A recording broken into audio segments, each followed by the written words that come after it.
નમસ્કાર પ્રણામ મિત્રો, જય માતાજી, જય શ્રી કૃષ્ણ। મિત્રો આજની વાત સાંભળીએ એ પહેલા બધા મિત્રો લાઈક કરી દો। તો ચાલો સાંભળીએ એક ઘરની વાત। અરે તમે ઓફિસ જવા હમણાં નીકળશો જ તો પેલી હાર્ડવેરની દુકાને જતા આવજો, પ્લમ્બરને મોકલાવાનું કહેજો। નીનાએ પતિ વિક્રાંતને જણાવ્યું। આખો પરિવાર ડાઇનિંગ ટેબલ પર સવારનો નાસ્તો કરી રહ્યો હતો ત્યારે નીનાએ વાત કરી, વિક્રાંત એક પ્રાઇવેટ કંપનીમાં સિનિયર એકાઉન્ટન્ટ છે, પત્ની નીના ગૃહિણી છે, સિનિયર સિટીઝન માતા પિતા બકુલ અને રમાબેન, બાળકો ઈશાની અને આયુષ, એમ 6 વ્યક્તિઓનો આખો પરિવાર 2 બેડરૂમ વોલ કિચનના 2 બ્લોક ફ્લેટમાં રહે છે। સવારે વિક્રાંત પાસે સમય નહોતો, પણ સાંજે ઓફિસથી આવ્યા પછી વિક્રાંતે પૂછ્યું, પ્લમ્બરને કેમ ફરી બોલાવવો પડ્યો હતો? હજુ ગયા અઠવાડિયે તો પ્લમ્બરને તો બોલાવ્યો હતો, એ વખતે તો રસોડામાં સિંકમાં પ્રોબ્લેમ હતો। આ વખતે મમ્મી પપ્પાના રૂમની અંદર બાથરૂમમાં નળમાં લીકેજ હતો। બેટા, નળમાંથી પાણી ટપકતું હોય એ વાસ્તુ પ્રમાણે સારું ના કહેવાય। રમાબેને પોતાની લાગણી વ્યક્ત કરી। હા મમ્મી, પણ સિંકમાં પ્રોબ્લેમ હતો એ પહેલા પણ ડોરબેલની સ્વિચ બગડી ગઈ એટલે ઇલેક્ટ્રિશિયનને બોલાવવો પડ્યો હતો। એના અઠવાડિયા પહેલા મિસ્ત્રીને બારી રિપેર કરવા બોલાવવો પડ્યો હતો। વાંદરા કૂદ્યા હતા તો બારી ઢીલી પડી ગઈ હતી। કંઈક ને કંઈક રિપેરિંગ ચાલતું જ હોય છે બેટા, ઘર છે એવું નાનું મોટું રિપેરિંગ તો ચાલતું જ રહેવાનું। વાત સાચી છે, પણ આ બધા કામ સસ્તામાં ક્યાં પતે છે? માલ સામાન અને મંજૂરી બધું જ મોંઘું થઈ ગયું છે। બકુલભાઈએ વિક્રાંતની તકલીફ જોઈ કહ્યું, બેટા મોંઘવારી તો છે જ, જો તારે પૈસાની તંગી હોય તો કહે, મારે એફડી તોડાવી દઈએ। ના પપ્પા, એની જરૂર નથી, મોંઘવારી વધી છે તો સામે પગાર પણ વધ્યો જ છે। ખાલી તકલીફ એ વાતની છે કે જેટલો પગાર વધે છે એટલી બચત વધતી નથી। જેટલી બચત પહેલા થતી હતી એટલી જ આજે થાય છે। બચત કરવી પણ જરૂરી છે, કદાચ આગળ જતા આટલી બચત ન પણ થાય। બાળકો મોટા થઈ રહ્યા છે, એમનો અભ્યાસનો ખર્ચો વધશે। ગમે તે પરિસ્થિતિ હોય, તારાથી થાય એટલી બચત કરજે, સંકટ સમયે આ બચત જ કામ આવશે। એ બધા માટે તો પ્લાનિંગ કરેલું છે। જો બધું બરાબર રહેશે તો એ બંનેના અભ્યાસ માટે લોનની જરૂર નહીં પડે। ઠીક છે બેટા, તો પણ આકસ્મિક ખર્ચ આવી જાય એ માટે પણ સગડો રાખવાની। તારી મમ્મી પણ એ માટે બચત રાખતી। હા, અને નીના પણ રાખે જ છે ને? કેમ ભૂલી ગયા? નોટબંધી થઈ ત્યારે ઘરમાં અલગ અલગ કેટલી બધી જગ્યાએથી જૂની નોટો મળી હતી। વાત પોતાના પર આવી એટલે નીના બોલ્યા વગર ન રહી શકી। પછી એ નોટો બદલવા માટે બેંકની લાઈનમાં ઊભું તો મારે જ રહેવું પડ્યું હતું ને? હા, પણ બીજો ઓપ્શન ક્યાં હતો? આ ઉંમરે મમ્મી કે પપ્પાને ઊભા ના રાખી શકાય। ઈશાની અને આયુષ તો ઘણા નાના હતા અને મારે પગમાં ફ્રેક્ચર થયું હતું। જો ફ્રેક્ચર ના થયું હોત તો હું જ ઊભો રહ્યો હોત ને? વાત બરાબર છે। અરે આ ફ્રેક્ચરની વાત નીકળી તો યાદ આવ્યું કે આ ઉપર બીજે માળવાળા જગદીશભાઈનો છોકરો ખરો ને, ચિંટુ, એ હાથમાં ફ્રેક્ચર થયું છે। કેવી રીતે થયું? રમાબેન તર્ક લગાવ્યો। દોડાદોડી કરતો હતો તો ક્યાંક પડી ગયો હશે। નીનાએ ચોખવટ કરી, ના મમ્મી, એ ચિંટુ તો સાયકલ પરથી પડી ગયો, પગમાં સોલાયું છે અને હાથમાં ફ્રેક્ચર થયું।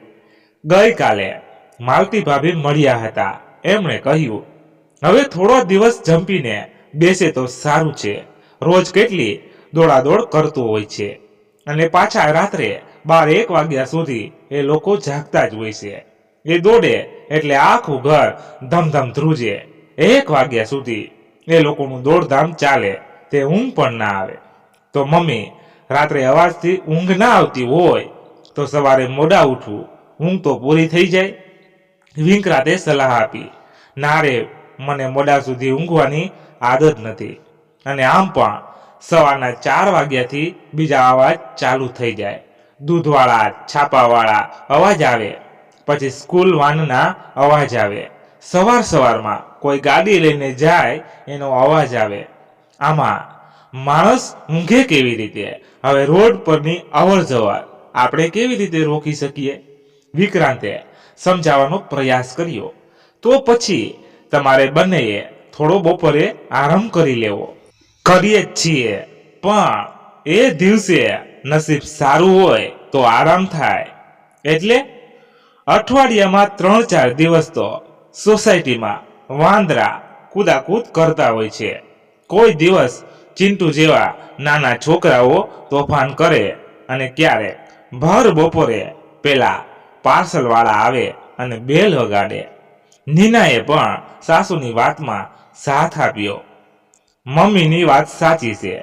કુરિયર આપણા ઘરનું હોય અને આવે એ તો સમજાય, પણ બીજાના ઘરનું હોય તો પણ આપણને જ જગાડે. વિક્રાંતે સમાધાન કરવાનો પ્રયત્ન કર્યો. અરે, બાજુમાં તરુણભાઈ બેંકમાં જોબ કરે છે અને દામિની ભાભી સ્કૂલમાં ટીચર, તો એમનું ઘર તો બંધ હોય. એમનું કુરિયર હોય તો આપણે રિસીવ કરવું પડે ને. તરુણભાઈ અને દામિની ભાભી માટે ના નથી, પણ એમનું ઘર થોડા ટાઈમ માટે જ બંધ હોય છે. દામિની ભાભીને સવારની સ્કૂલ પૂરી થાય એ પછી તો એ ઘરે જ હોય. પણ જુઓ ને, ગઈકાલની જ વાત કરું, જગદીશભાઈના ઘરનું કંઈક પાર્સલ આવ્યું હતું. હવે એ લોકો તો ચિંટુને લઈને હોસ્પિટલ ગયા હતા, એટલે ડિલિવરી મેને આપણા ઘરે બેલ વગાડ્યો. તો બીજે માળે કોઈ હતું જ નહીં. વર્ષા ભાભી તો ઘરે જ હોય છે ને. ના, એમનો દીકરો ચિન્મય ખરો ને, એને કંપનીમાંથી ટ્રેનિંગમાં પૂના મોકલ્યો છે, તો જોડે વર્ષા ભાભી પણ ગયા છે. એમના ભાઈ પણ પૂના રહે છે. ઓહ, ટ્રેનિંગની વાત નીકળી એટલે યાદ આવ્યું, મારે 5 દિવસ માટે કંપનીમાંથી હૈદરાબાદ જવાનું છે. શું? ક્યાં જવાનું છે? બકુલભાઈને કદાચ સંભળાયું નહીં. પપ્પા, ઓફિસમાંથી હૈદરાબાદ જવાનું છે. ફરી પાછા ફરવા માટે જવાનું છે. હજુ ગયા મહિને તો બધા ફરવા ગયા હતા. રમાબેનના મનમાં પ્રશ્ન આવ્યો.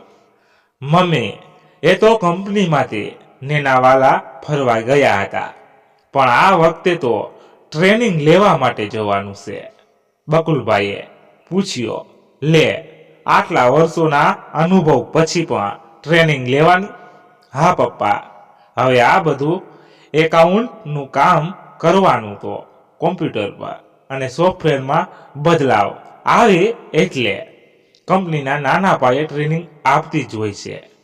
પણ આ વખતે કોઈ નવા જ સોફ્ટવેર માટે ટ્રેનિંગ આપવામાં જે હોય એ ઓફિસમાંથી મોકલે છે, એટલે જવું તો પડે જ. તું જઈ આવ. ક્યારે જવાનું છે? હજુ ફાઇનલ નથી. અઠવાડિયા પછી ત્યાં ટ્રેનિંગ છે એ ફાઇનલ છે, પણ એકાદ દિવસ આગળ પાછળ થઈ શકે. બસ, તો પછી અત્યારથી પેકિંગ શરૂ કરવું પડશે, એટલે છેલ્લી ઘડીએ બહુ બાકી ના રહે. નીનાએ જણાવ્યું. હા, તો જમવાનું પતે એટલે શરૂ કરીએ. જમ્યા પછી પતિ અને પત્ની બેડરૂમમાં ગયા. નીનાએ ફરિયાદ સાથે વાત શરૂ કરી. આટલા દિવસ લઈ જાય છે તો ઓફિસમાંથી ફેમિલી સાથે મોકલતા હોય તો? એ લોકોને વાંધો નથી, પણ ત્યાં તું આવીને કરીશ શું? હું સવારથી સાંજ સુધી ટ્રેનિંગમાં હોઈશ. તારે આખો દિવસ હોટલ પર બેસી રહેવું પડે. તું અહીંયા હશે તો મમ્મી પપ્પાનું ધ્યાન પણ રખાશે, અને ઈશાની અને આયુષના સ્કૂલ અને ટ્યુશનના ટાઈમિંગ પણ સચવાશે. અને પાછી ઈશાની તો 10મામાં.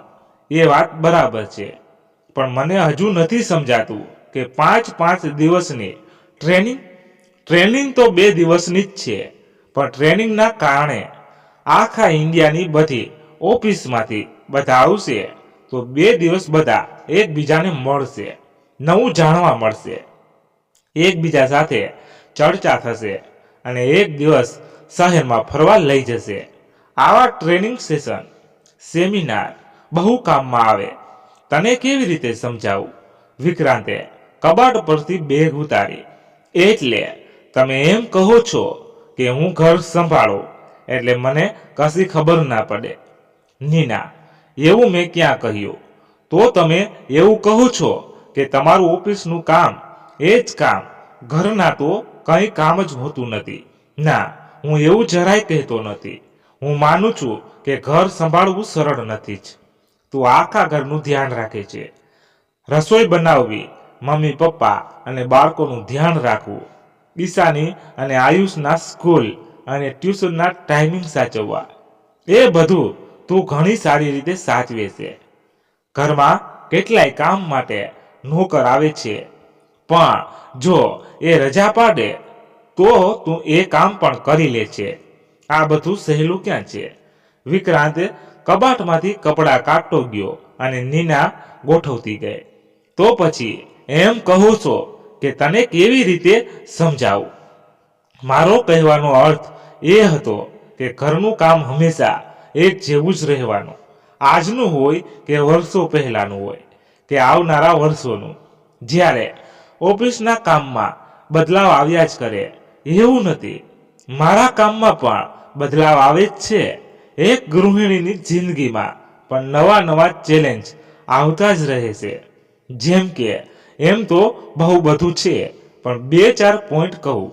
છોકરાઓની જ વાત કરું તો એ લોકો જ્યારે બહુ નાના હતા અને કોઈ વસ્તુની જીદ કરતા ત્યારે જે રીતે સમજાવી શકાતું હતું એ જ રીતે જ્યારે આજે પોકેટ મની માગે ત્યારે સમજાવી શકાય. બીજું એ કે હવે એ લોકો હવે ટીનેજર છે ત્યારે એક મા તરીકે મારી જવાબદારી કેટલી બદલાઈ જાય. હા, વાત ખોટી નથી, પણ એક પિતા તરીકે મારી જવાબદારી એટલી જ બદલાય છે ને. એને ઘરકામ સાથે ક્યાં સંબંધ છે? ચાલો તો હું બીજી જ વાત કરું. ગયા અઠવાડિયાની જ વાત છે. આ નવું ટીવી આવ્યાને 6 મહિના થયા, પણ હજુ પપ્પાને નવા ટીવીનો રિમોટ ફાવતો નથી. એટલે એમણે મને પૂછ્યું કે આમાં ચેનલ ક્યાંથી બદલાશે. મેં એમને બતાવ્યું, પણ તમે જાણો છો કે પપ્પાને આજકાલ થોડું ઓછું સંભળાય છે. એટલે મેં થોડા મોટા અવાજે સમજાવ્યું તો મમ્મી ગુસ્સે થયા કે નીના વહુ, ઘાટા ના પાડો. હવે તમે જ કહો કે આ ચેલેન્જ નથી. પપ્પાને સંભળાય એટલા મોટા અવાજે બોલવું પડે, પણ એ અવાજ મમ્મીને ઘાંટો ના લાગવો જોઈએ. ઓહ, તારી વાત તો સાચી છે. હું હૈદરાબાદથી પાછો આવું એટલે પપ્પાને ENT ડોક્ટર પાસે લઈ જઈશ. એ બરાબર છે, પણ મારો પોઈન્ટ એ છે કે જેમ તમારે ઓફિસના કામમાં ચેન્જ આવે છે એમ ઘર સંભાળવામાં પણ ચેન્જ આવે. આ તો ફક્ત એ જ પ્રસંગ કહ્યો. આવું તો ઘણું છે. હા, હું સમજી ગયો. અત્યારે તો આટલા કપડાં ભરી લીધા, બાકીનું પેકિંગ તારીખ નક્કી થાય પછી કરીશું. સારું, તો આ બેગને સાઈડમાં મૂકી દો. જો આ 15,000 રૂપિયા કેશ અહીંયા પડ્યા છે. બીજા હજુ જોઈએ છે? ના, એટલા થઈ રહેશે. પપ્પા મમ્મીની મહિનાની દવાઓ લેવાની થશે, બાકી બીજો ખર્ચ નથી. યાદ કરીજો, આયુષ ઈશાનની સ્કૂલ ટ્યુશનની ફ્રી તો ભરાઈ ગઈ. મેન્ટેનન્સનો હપ્તો, વીમાનો હપ્તો, અઠવાડિયા 10 દિવસમાં કશું આવતું નથી. જોયું હું કેટલું બધું ધ્યાન રાખું છું? હા, મેં ક્યાં ના પાડી. મેડિક્લેમ વીમો, mobile recharge, gas bill, electric bill એ બધું ભરું છું. પણ એ બધું તું યાદ કરાવે છે એ તો છે. જો આ વાત પરથી યાદ આવ્યું, તમે ઇલેક્ટ્રિકનું બિલ ભરી દીધું. મેં તમને કહ્યું તો હતું, તમે ભૂલી ગયા. હા, ધ્યાન બહાર જતું રહ્યું હતું.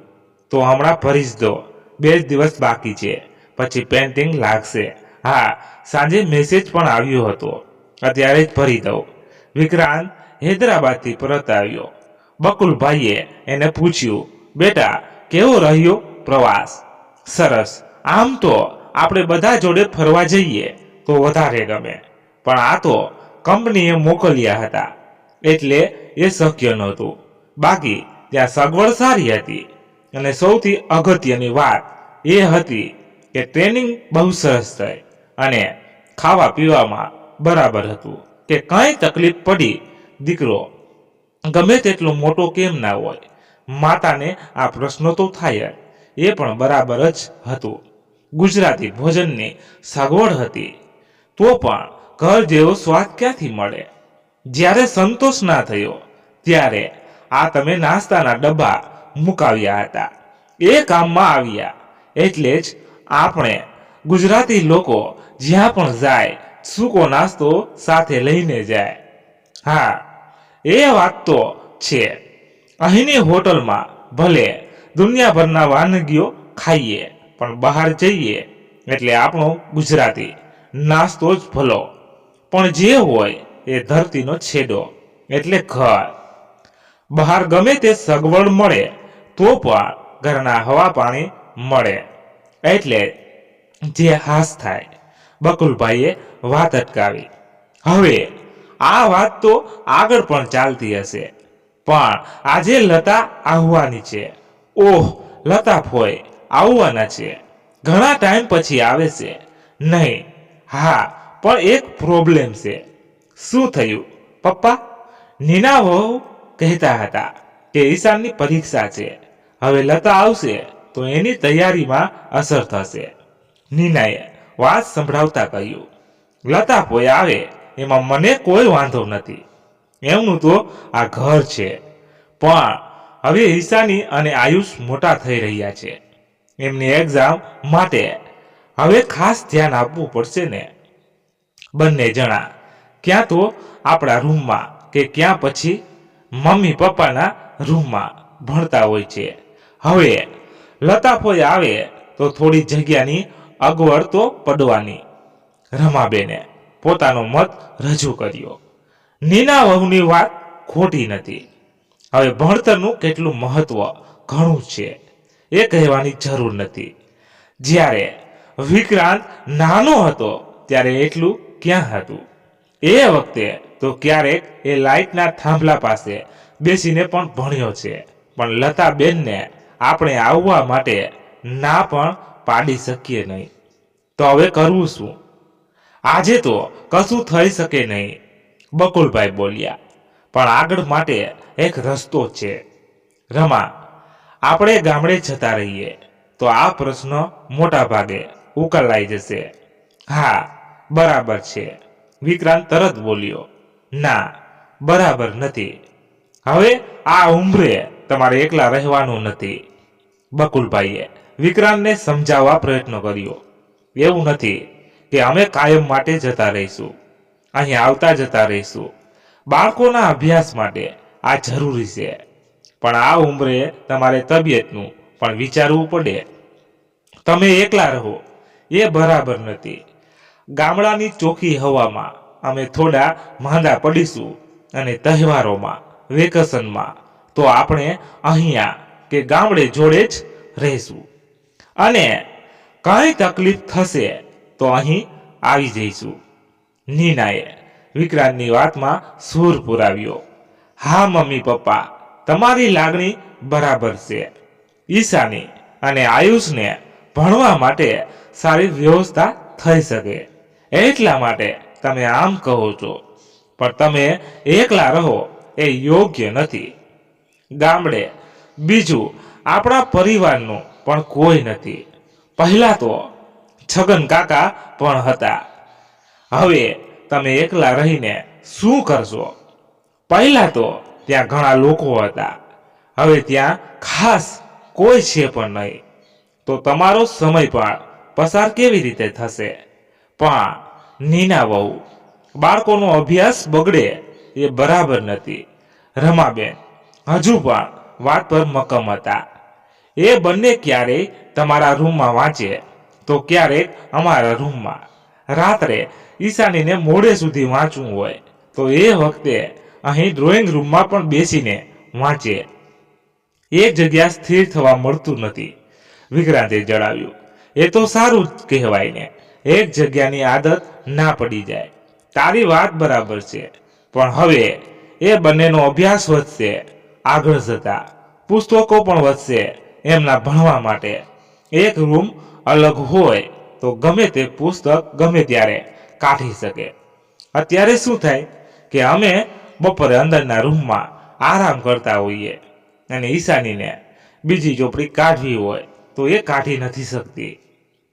એટલે અમે ગામડે રહેવા જઈએ તો એ બંને સારી રીતે ભણી તો શકે, અને એવું હોય તો એ બંનેની પરીક્ષા આવે ત્યારે મહિના માટે અમે જઈએ. વર્ષમાં 3-4 વખત પરીક્ષા હોય તો 3 મહિના અમે ગામડે રહીશું, બાકીના 9 મહિના તો અમે અહીં રહીશું. પણ કેવી રીતે તમને સમજાવું, તમે ગામડે કેવી રીતે એકલા રહી શકશો? હવે ડોક્ટર પપ્પાને ગરમીમાં એસી વાપરવાનું કહ્યું છે. ગામડામાં ઘરે એસી નથી, આપણે નખાવી પણ દઈએ તો પણ ત્યાં ઘણીવાર પાવર કટ પણ થાય છે.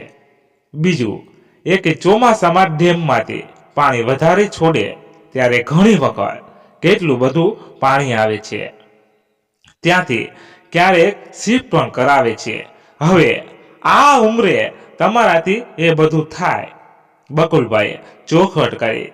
બેટા, હવે પહેલા જેટલા પાવર કટ ક્યાં થાય છે? અને તું જે ડેમમાંથી પાણી છોડવાની વાત કરે છે, આપણા ગામમાં એવી સ્થિતિ માંડ 5-7 વર્ષે એકાદ વખત થાય છે. તું અમારી ચિંતા કરે એ સારી વાત છે, પણ બાળકોનું ભવિષ્ય વધારે મહત્વનું છે. એ બંનેના વાંચવા માટે કોઈક બીજી સગવડ કરીશું. એ બંનેને લાઇબ્રેરીમાં પણ વાંચવા માટે મોકલી શકાય. હજુ એવી સ્થિતિ આવી નથી, પણ જરૂર પડે તો એવું ચોક્કસ કરી શકાય.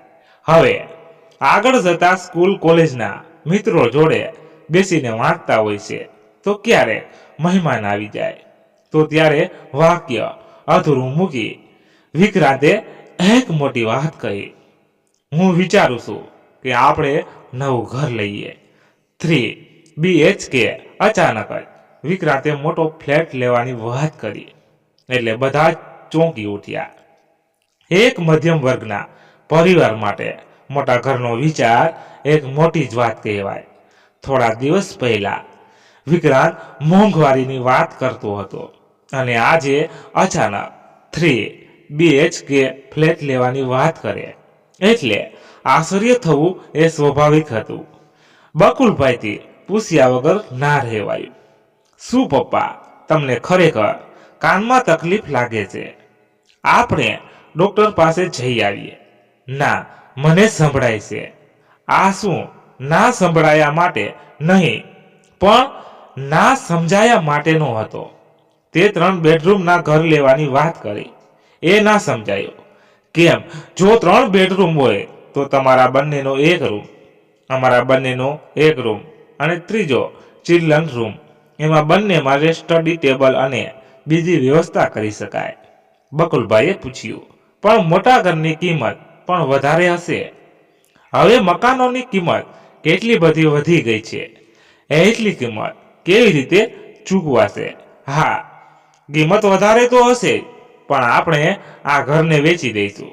નવા ઘર માટે 10-15 લાખ બીજા જોઈએ છે. એ માટે લોન લઈ લેવાય.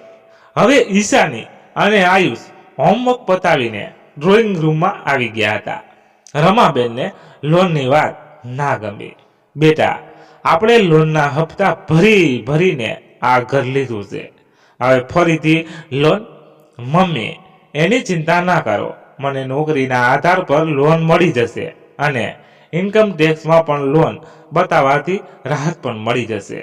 તને જેમ ઠીક લાગે એમ કર, પણ નવું ઘર લેતા પહેલા બધી તપાસ બરાબર કરજે. એ તો કરવું જ પડે ને, બધી તપાસ કરીને જ આપણે ઘર પસંદ કરીશું. ફક્ત એ તપાસ નહીં થઈ શકે. કઈ બેટા, પડોશી કેવા પડોશી હશે એની તપાસ ના થઈ શકે? એ તો સ્વાભાવિક છે. પડોશીની તપાસ કેવી રીતે થાય? તો પણ એક વાત પાકી છે, પહેલા જેવા પડોશી તો નહીં જ મળે. બકુલભાઈએ ભૂતકાળ યાદ કરતા કહ્યું. હા રમા, શું એ દિવસો હતા! પરિવારજનો જેવા જ પડોશીઓ બધા હળી મળીને રહે. સુખ દુઃખના પ્રસંગે તો ખાસ.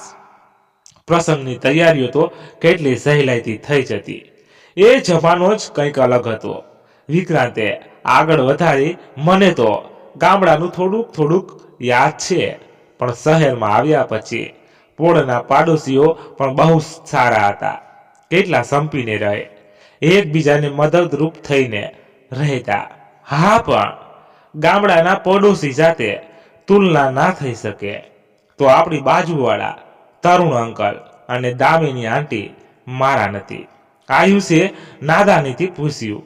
નીનાએ સમજાવતા કહ્યું, આયુષ બેટા, એ લોકો પણ સારા જ છે, પણ દાદા જે જમાનાની વાત કરે છે એ જમાનો જ કંઈક અલગ હતો. કદાચ લોકો પાસે પડોશી માટે પૂરતો ટાઈમ પણ હતો. બકુલભાઈએ કહ્યું, વાત તો સાચી છે વિક્રાંત, નવું ઘર લેવું હોય તો ચોક્કસ લેજે, ઉતાવળ ના કરીશ, શાંતિથી પસંદગી કરજો. પપ્પા મમ્મી ઘર માટે હું કે નીના જ થોડો નિર્ણય લઈશું, તમે પણ એમાં હશો જ ને? વિક્રાંતે જણાવ્યું. ના બેટા, તમને ક્યાંય મૂંઝવણ હશે તો માર્ગદર્શન કરીશું, પણ અંતિમ નિર્ણય તો તમારે જ લેવાનો રહેશે. અમારી જિંદગી તો થોડા વર્ષોમાં પૂરી થશે, તમારે તો ત્યાં વર્ષો રહેવાનું હશે.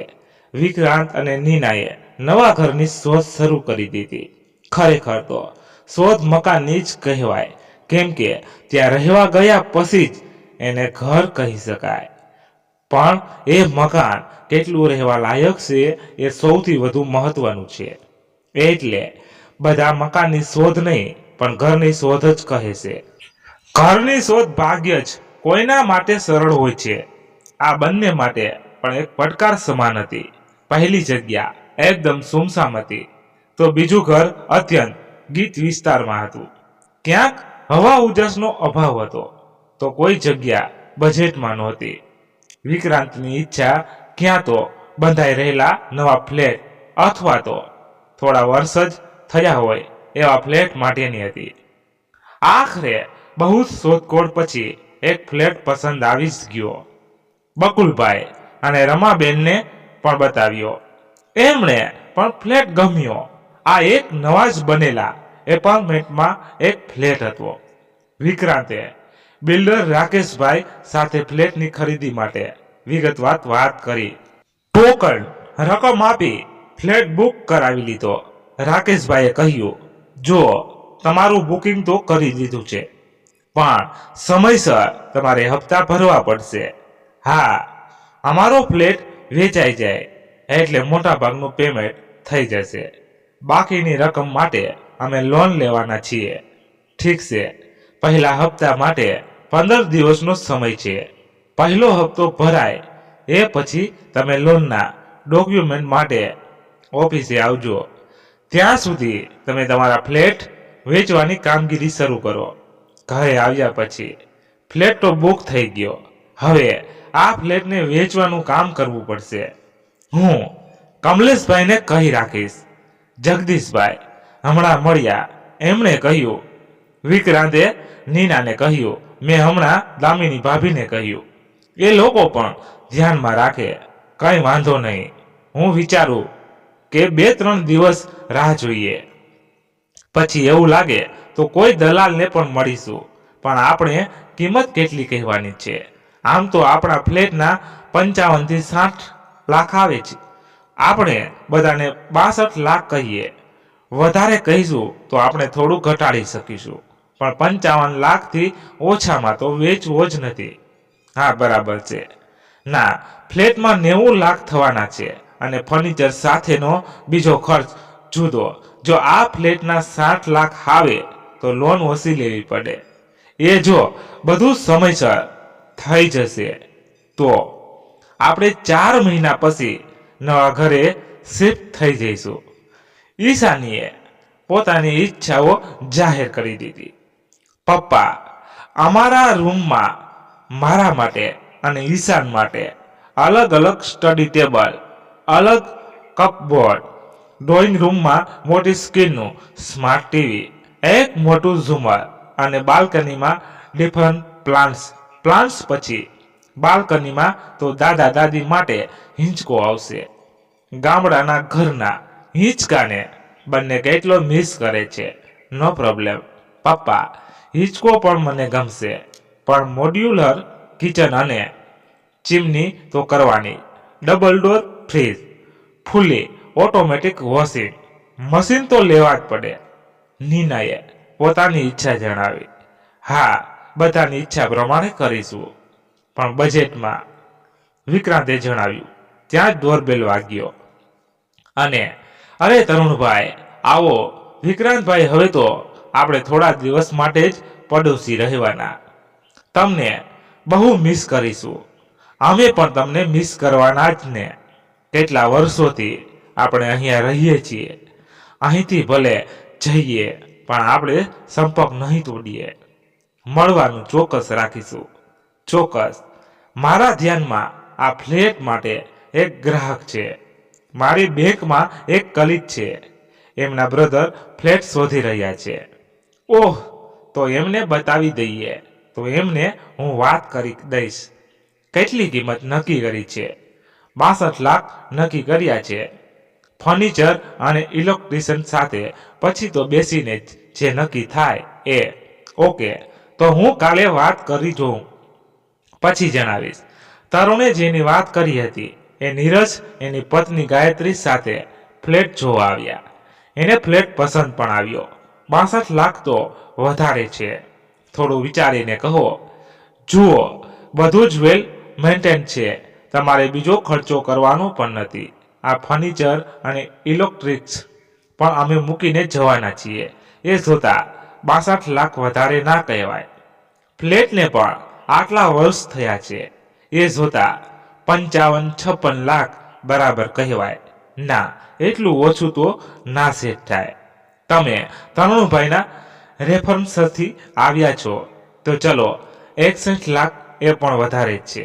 58 લાખ માટે અમે તૈયાર છીએ. થોડા હજુ ઉપર ચડો. તમે પણ થોડા નીચે ઉતરો. ઠીક છે, તો 60 લાખ ફાઇનલ. એનાથી નીચે તો નહીં જ. Okay, done. પણ અમારે પોઝિશન જેટલું બને એટલું જલ્દી જોઈશે. હા, 4 મહિના તો અમારે જોઈશે. અમારે નવા ફ્લેટમાં લોનની પ્રોસિજર પૂરી થાય અને પોઝિશન મળે એટલે ફર્નિચર શરૂ થશે અને સ્કૂલમાં વેકેશન પડે ત્યારે જ શિફ્ટ કરી શકાશે. Test okay. નીરજે ટોકન એમાઉન્ટ આપી સોદો નક્કી કર્યો. વિક્રાંતને હવે હાશ થાય. નવા ઘરની પસંદગી અને જૂના ઘરના વેચાણ બંનેનું કાર્ય સપન થઈ ગયું. હજુ લોનની વ્યવસ્થા કરવાની બાકી હતી, પણ એમાં વધુ વાંધો આવે એમ નહોતો. ઘરના બધા સભ્યો વચ્ચે એક ઉત્સાહથી ચર્ચા ચાલતી હતી. નવા ઘરે આવવું, ફર્નિચર કરાવીશું, પેલો કલર કરાવીશું, નવું ટીવી આ સાઈઝનું લઈશું, તો એસી પેલા પ્રકારનું. એક અઠવાડિયા પછી બિલ્ડર રાકેશભાઈનો ફોન આવ્યો. વિક્રાંતભાઈ, તમે તો હપ્તો ચેક આપવા આવવાના હતા, શું થયું? હા, આવતીકાલે આવું છું. મારો ફ્લેટ વેચાઈ ગયો છે. લેનારે મોટું પેમેન્ટ કર્યું છે. એ ચેક આજે પાસ થશે એટલે કાલે આવી જઈશ. તમે જલ્દી પહેલો હપ્તો આપો એટલે લોનની પ્રોસેસ સ્ટાર્ટ થાય.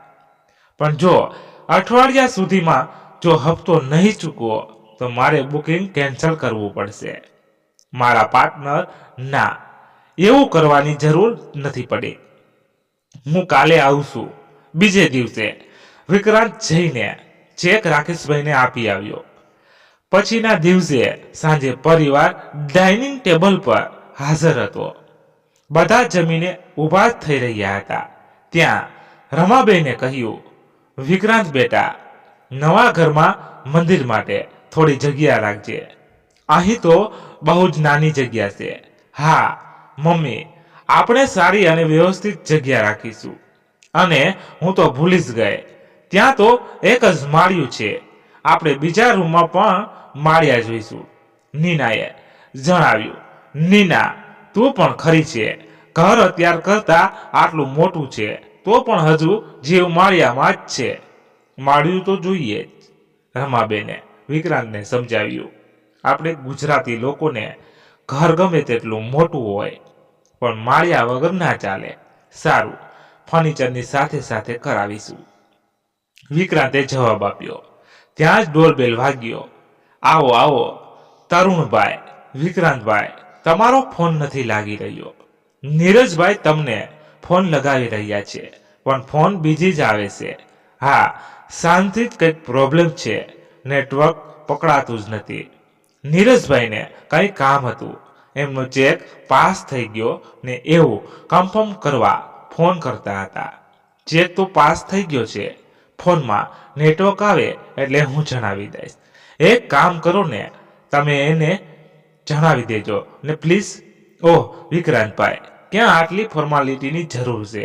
હું એમને ફોન કરી દઉં છું પછીના દિવસે સવારે. હજુ મારો ફોન શરૂ ના થયો, ખબર નહીં એવો તો કેવો નેટવર્કનો પ્રોબ્લેમ છે. નીનાએ મદદ કરવાની કોશિશ કરી. એક કામ કરો, ફોનને બંધ કરી ફરી શરૂ કરી જુઓ. પહેલી વખતે મારા ફોનમાં વોટ્સએપ બંધ થઈ ગયું હતું ત્યારે પેલા દુકાનવાળાએ એટલું જ કર્યું અને શરૂ થઈ ગયું હતું. વિક્રાંતે પ્રયત્ન કરી જોયો પણ સફળતા મળી નહીં. અરે, હવે તો ઇનવેલિડ સિમ આવવા માંડ્યું લાગે છે કે મોબાઈલ કંપનીના સેન્ટર પર જ જવું પડશે. વિક્રાંત ત્યાં જઈને અડધો કલાકે પાછો આવ્યો. નીનાએ પૂછ્યું, મોબાઈલ ચાલુ થઈ ગયો? હા, સિમ કાર્ડ જ ચાલી રહ્યું નહોતું. નવું સિમ કાર્ડ નાખ્યું એટલે ફોન ચાલુ થયો. સારું, ત્યારે હવે પેલા નીરજભાઈને ફોન કરી દો. આમ તો તરુણભાઈએ કહ્યું જ હશે. હા, એ કરી દઉં. વિક્રાંત ફોન લગાવવા જતો ત્યાં એના ફોનમાં રિંગ વાગી. રાકેશભાઈ. અત્યારે વિક્રાંતભાઈ. બોલો.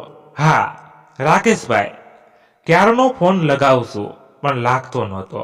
ફોનમાં જરાક પ્રોબ્લેમ હતો. હવે હું જે કહું એ ધ્યાનથી સાંભળો. તમારો ચેક બાઉન્સ થયો છે એટલે નવો ચેક લઈને આજે જ આવો, નહીતર તમારું બુકિંગ કેન્સલ થશે. ચેક બાઉન્સ કેવી રીતે? જાહેર ખાતામાં તો બેલેન્સ પૂરતું હતું. એ તમે બેંકમાં તપાસ કરો અને મને નવો ચેક આપી જાઓ.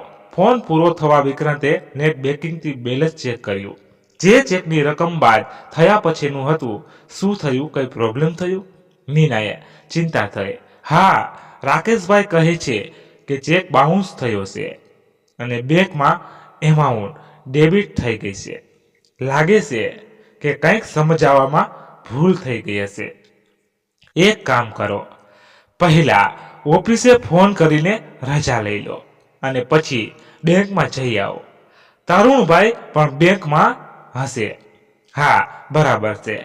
વિક્રાંતે ઓફિસમાંથી રજા લઈ લીધી અને પછી તરુણને ફોન કર્યો. તરુણભાઈ, બેંકમાં છો ને? એક અર્જન્ટ કામ હતું. ના, હું ઘરે છું, 1 મિનિટમાં આવું. તરુણ તરત જ આવી ગયો. કેમ બેંકમાં નથી ગયા? ના, બપોરે મહેમાન આવવાના છે એટલે રજા રાખી છે. બોલો, શું અર્જન્ટ કામ હતું? વિક્રાંતે રાકેશના ફોન વિશે જણાવ્યું. તરુણે પ્રશ્ન પૂછ્યો. નેટ બેન્કિંગમાં ટ્રાન્ઝેક્શન ચેક કર્યા. વિક્રાંતે લોગિન કરી ટ્રાન્ઝેક્શન લિસ્ટ બતાવ્યું. આ લિસ્ટમાં ગઈકાલની ડેબિટની એન્ટ્રી છે. હા, પણ રાકેશભાઈ કહે છે કે ચેક બાઉન્સ થયો છે. આ ટ્રાન્ઝેક્શન ચેકનું નથી, ચેકનું સ્ટોપ પેમેન્ટ થયું છે. વોટ, એવું કેવી રીતે બની શકે? તો એ રૂપિયા ગયા ક્યાં? કોઈ પ્રશાંત પરીખને ટ્રાન્સફર થયા છે. નીનાના મનમાં એક વાત આવી. એ રાકેશભાઈના પાર્ટનર તો નહીં હોય ને? નીના ભાભી, મને લાગતું નથી. તેમ છતાં વિક્રાંતભાઈ, તમે કન્ફર્મ કરી લો. વિક્રાંતે ફોન કરીને ખાતરી કરી લીધી. રાકેશભાઈના પાર્ટનરનું નામ પ્રશાંત પરીખ નહીં પણ નિશાંત પટેલ છે. તરુણભાઈ, તો આ પ્રશાંત પરીખ કોણ છે? અને હવે આ રૂપિયા? વિક્રાંતભાઈ, 1 મિનિટ, તમારો ફોન ગઈકાલથી બંધ હતો. બરાબર. હા, પણ એની સાથે આ વાતનો શું સંબંધ? 5 મિનિટ, હું જરાક બેંકમાં પૂછી જુઓ. તરુણે બેંકમાં ફોન કર્યો અને થોડીક માહિતી મેળવી. વિક્રાંતભાઈ, સાયબર ક્રાઇમ થયો છે. વોટ? હાઉ? તમારો ફોન હેક થયો હોય એમ લાગે છે. સાથે સાથે તમારું નેટ બેકિંગ પણ ફોન હેક કરીને હેકરે ડુપ્લિકેટ સિમ કાર્ડ કઢાવ્યું હશે. નેટ બેકિંગથી તમારા ચેકનું સ્ટોપ પેમેન્ટ કરાવી લીધું. મોટી રકમનું ટ્રાન્ઝેક્શન થાય ત્યારે બેંકમાંથી ફોન કરીને કન્ફર્મેશન પૂછતા જ હોય છે. જ્યારે ઓનલાઈન ટ્રાન્સફર થયું ત્યારે બેંકમાંથી ફોન થયો હતો, પણ એ વખતે ફોન તો હેકરે ઉપાડ્યો હશે અને વિક્રાંત તો રિસ્તરનો ઢળી જ પડ્યો. નીના અને તરુણે એને ટેકો આપી બેસાડ્યો. નીનાએ પૂછ્યું, આપણે એ પ્રશાંત પરીખની વિરુદ્ધમાં પોલીસમાં ફરિયાદ નોંધાવી જોઈએ. નીના ભાભી, એમાં એ પ્રશાંતનો વાંક નથી. એ પ્રશાંતના એકાઉન્ટમાં ફક્ત 5 મિનિટ જ રૂપિયા રહ્યા છે, પછી એમાંથી પણ ટ્રાન્સફર થયા છે. પ્રશાંતનું બેંક એકાઉન્ટ અમારી બ્રાન્ચમાં જ છે, પણ એમાંથી જ્યાં ટ્રાન્સફર થયા છે એ બીજી બેંકમાં થયા છે. એની વિગતો એમ સરળતાથી નહીં મળે. વિક્રાંત તો હવે ધ્રુસકે ને ધ્રુસકે રડી પડ્યો. નીના, આપણે લૂંટાઈ ગયા. નવું ઘર તો ના બન્યું અને આ ઘર પણ વેચાઈ ગયું. હવે આપણે આ શહેર છોડીને ગામડે જતા રહેવું પડશે. પરિસ્થિતિ ચોક્કસ ગંભીર હતી. જ્યારે પરિવાર નવા મોટા ઘરનું સ્વપ્ન સાકાર કરી રહ્યો હતો ત્યારે નવું ઘર તો ગયું જ. જ્યારે વર્તમાન ઘર નીરજને વેચાઈ ચૂક્યું હતું. નીરજે આપેલા રૂપિયા આ ફ્રોડમાં લૂંટાયા હતા. હવે એ તો ઘર ખાલી કરવાનો જ અથવા તો રૂપિયા પરત માગવાનો. લાખો રૂપિયાની રકમ મધ્યવર્ગીય પરિવાર કેવી રીતે ચૂકવી શકે? ત્યાં જ મંદિર દર્શન કરીને બકુલભાઈ અને રમતબેન પરત ફર્યા. વિક્રાંત રડતો જોઈ બકુલભાઈએ પૂછ્યું, શું થયું? વિક્રાંત, કંઈક તો બોલ. નીના વહુ, તમે કંઈક બોલો. નીના પણ ભાવુક થઈ ગઈ હતી એટલે પણ બોલી ના શકી. તરુણે આખી વાત જણાવી. રમાબેન પણ વાત જાણી રડી પડ્યા. બકુલભાઈએ સ્થિરતા રાખીને પૂછ્યું, તરુણભાઈ, આમાં પોલીસ ફરિયાદ નોંધાવવાથી રૂપિયા પરત મળવાની શક્યતા ખરી? કાકા, આની અંદર સાયબર ક્રાઇમમાં ફરિયાદ કરવી પડશે અને બેંકમાં પણ 1-8 મહિનો લાગશે, પણ રૂપિયા પરત આવવાની પૂરેપૂરી શક્યતા છે. આ સાંભળીને વિક્રાંતને હિંમત આવી. ખરેખર તરુણભાઈ, હા, કેમ તમે RBIની જાહેરાત નથી જોઈ? તમારા ખાતામાં છેતરપિંડીથી લેવડ દેવડ થઈ છે. તમે સમયસર ફરિયાદ કરશો તો તમારું કામ ચોક્કસ થશે. પણ આ થયું કેવી રીતે હશે? તમે કોઈ અજાણી જગ્યાએ ઓપન વાઈફાઈ યુઝ કર્યું હોય અથવા તો પછી અજાણી લિંક ઓપન કરી હોય. એ બધામાંથી ફોન હેક થવાના ચાન્સ છે. વાઈફાઈ તો ઘરની બહાર કશે વાપર્યું નથી અને અજાણી લિંક એવી તો કોઈ લિંક ઓપન કરી હોય એવું ધ્યાનમાં નથી. છેલ્લે તો લિંક ઓપન કરીને ઇલેક્ટ્રિકનું બિલ ભર્યું હતું. એ મેસેજ છે હજુ તમારી પાસે. વિક્રાંતે મોબાઈલમાં મેસેજ બતાવ્યો. આ મેસેજમાં જે લિંક છે એ ભૂલથી પણ ઓપન ના કરાય. કેમ પણ બિલ તો ભરાઈ ગયું હતું અને પછી ઇલેક્ટ્રિક કંપનીનો બિલ ભરાયાનો મેસેજ પણ તરત આવ્યો હતો. તમે આ લિંક ઓપન કરીને નેટ બેકિંગથી પેમેન્ટ કર્યું હતું. હા, કેમ? ઓહ ગોડ! મતલબ કે વિક્રાંતને આખો ઘટનાક્રમ સમજાઈ ગયો. હવે આગળ શું કરવું જોઈએ? સૌ પહેલા એક નવો મોબાઈલ નંબર લઈ લો. સાયબર ક્રાઇમમાં અને બેંકમાં ફરિયાદ નોંધાવો. એ પછી બધી જગ્યાએ નંબર બદલી નાખો. જેમ કે બેંક, આધાર કાર્ડ, પાન કાર્ડ, ઇન્સ્યોરન્સ, બધી જગ્યાએ નંબર બદલાવામાં થોડો વધારે દિવસો લાગે તો પણ બધે જ નંબર બદલજો. ફરિયાદ નોંધાવી અને અન્ય કેટલાક કામ પતાવી સાંજે વિક્રાંત ઘરે પરત આવ્યો. બધાએ સાથે બેસીને ડિનર લીધું. જો કે આજની ઘટનાના કારણે સૌની ભૂખ જ જાણે મરી ગઈ હતી. થોડીક વાર પછી ડોરબેલ વાગ્યો. નીરસ અને એની પત્ની ગાયત્રી આવ્યા હતા. હજુ એ બંને ઘરની બહાર જ ઊભા હતા. ત્યાં વિક્રાંતે જોયું કે તરુણના ઘરેથી મહેમાનો વિદાય લઈ રહ્યા છે. એટલે વિક્રાંતે તરુણને બોલાવી જ લીધો. આજના આખા દિવસ દરમિયાન જે કંઈ બન્યું એ પછી નીરજ સાથેની મીટિંગમાં તરુણ હાજર રહે એવી વિક્રાંતની ઈચ્છા હતી. સોરી વિક્રાંતભાઈ, એક તો આમ અચાનક અમે આવી ચડ્યા અને સૌથી મેઇન કામ એ હતું કે જો આપણે સોદો રદ કરી શકીએ તો શું થયું? કેમ અચાનક મને મારી કંપનીમાંથી 3 વર્ષ માટે અમેરિકા મોકલે છે? કદાચ થોડા વર્ષ વધી પણ જાય તો અત્યારે ઘર લેવાનો અર્થ નથી. વાત સાચી છે, પણ જો હું જાણું છું કે તમે બીજે ઘર લઈ ચૂક્યા છો એટલે તમે રકમ તરત પાછી આપી નહીં શકો. એવું હોય તો તમારે થોડો સમય જોઈતો હોય તો વાંધો નથી. તમને નવો ગ્રાહક મળે પછી આપજો. અમારો નવા ઘરનો પ્લાન જ કેન્સલ થવાનો છે. એટલે એમ કે વિક્રાંત બોલી ના શક્યો. એટલે તરુણે આખી વાત જણાવી અને પછી કહ્યું, હવે 1 રૂપિયા રિકવરીમાં 1.5 મહિનો થઈ જશે. ઓહ, ઓકે, તમારી મજબૂરી સમજી શકું છું. રાહ જોવા સિવાય બીજો કોઈ ઓપ્શન પણ નથી.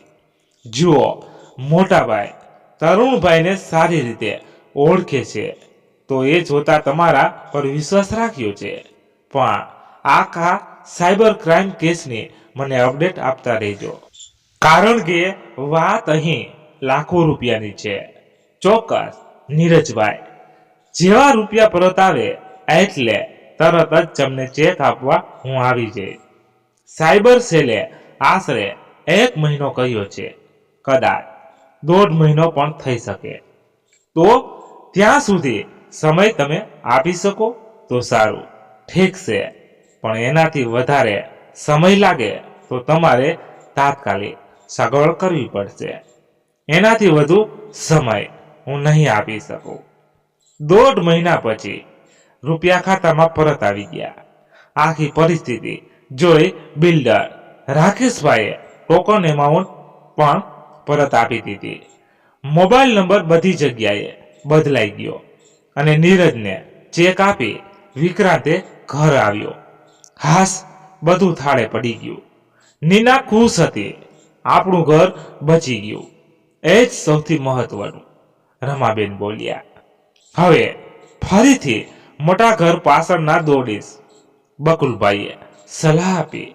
વિક્રાંતે કહ્યું, હું ક્યાં એવો આંખ મીચીને દોડ્યો હતો. કદાચ પેલો ફ્લેટ જ આપણા નસીબમાં નહીં હોય. નીનાએ વાત અલગ રીતથી કરી. કદાચ આપણા નસીબમાં આ જ ઘર છે. એ બધું છોડો, જમવાનું તૈયાર કરો, આપણે જમી લઈએ. ડાઇનિંગ ટેબલની ખુરશી પર બેસતા વિક્રાંતે કહ્યું, આપણે મોટા ઘર માટે કાચનું ડાઇનિંગ ટેબલ લઈશું. હવે તો આયુષ મોટો થઈ ગયો છે એટલે હવે ચિંતા નથી. લે, હજુ તારું નવા ઘરનું ભૂત ઉતર્યું નથી? બકુલભાઈ ગુસ્સે થતા, પપ્પા મારી વાત તો સાંભળો. ના, મારે કંઈ સાંભળવું નથી. આપણે આ ઘર નથી વેચવાનું. હા, નથી જ વેચવાનું. તો પછી મોટા ઘરની વાત ક્યાં આવી? વાત કેમ ના કરું? વળી પાછો એ જ વાત કરે છે. કાન ખોલીને સાંભળ. આપણે આ ઘર છોડીને જવાનું નથી. જવું તો પડશે બકુલભાઈ. તો ધુઆ પુઆ જેવા થઈ ગયા. નીનાએ સમજાવવાનો પ્રયત્ન કર્યો. કેમ તમે પપ્પાની વાત નથી સાંભળી રહ્યા? 2 મિનિટ, કોઈ એક શબ્દ વચ્ચે ના બોલતા. મારી વાત સાંભળો. હમણાં હું આવતો હતો ત્યારે મને આપણી સોસાયટીના ચેરમેન કમલેશભાઈ મળ્યા. આપણી સોસાયટી રીડેવલપમેન્ટમાં જઈ શકે છે. આજે રાત્રે મીટિંગ બોલાવી છે. એક સારી ઓફર છે એટલે લગભગ બધા જ હાથ પાડશે. એટલે અહીં જ નવા મોટા ફ્લેટ બનશે. આપણે ને 3 BHK ફ્લેટ અહીં જ મળશે. એટલે આપણે આ સોસાયટી છોડીને નથી જવાનું. બરાબર જવું તો પડશે, પણ 3 વર્ષ માટે નવું બિલ્ડિંગ તૈયાર થવામાં એટલો ટાઈમ તો લાગશે. બકુલભાઈ હવે શાંત થયા તો સીધી રીતે કહેતો હોય તો ગોળ ગોળ ફેરવીને કેમ કહે છે? હું પોતે જ આ સમાચારથી ખુશ હતો. તે કઈ રીતે કહેવું એ સમજાતું નહોતું. સારું, ત્યારે નીના પણ ખૂબ ખુશ હતી. મોટો ફ્લેટ પણ એ જ જગ્યાએ. પાડોશીઓ એક રીતે એનું એ જ પણ તદ્દન નવું ઘર. સરસ. બકુલભાઈએ એક વાત મૂકી. વિક્રાંત, આપણા ગામડાના ઘરે જેવી બારણાની ડિઝાઇન છે એવી જ અહીં કરાવીશું. તદ્દન ગામઠી રીતે. લો પપ્પા, તમે પણ હવે માની ગયા ને? હું નવા ઘરનો વિરોધી નથી, પણ જે કંઈ બન્યું એ પછી જરાક સાવચેતી રાખવી પડે એમ હતું. જો કે હવે અહીં જ મોટું ઘર બનશે તો હરખ તો હું પણ કરું ને. મિત્રો, વાર્તા સમાપ્ત થઈ. તમે અહીંયા સુધી સાંભળી એના બદલ ખૂબ ખૂબ આભાર. તમને કેવી લાગી એ કોમેન્ટમાં કહેજો. અને પસંદ આવી હોય તો એક લાઈક અને તમારા મિત્રો સાથે શેર જરૂર કરજો. અને ચેનલને સબસ્ક્રાઇબ કરી લેજો, એટલે તમને નવી નવી વાર્તાઓ દરરોજ સાંભળવા મળતી રહે. ધન્યવાદ. ફરી મળીએ નવી વાર્તા સાથે. ત્યાં સુધી બધા મસ્ત રહો, તંદુરસ્ત રહો.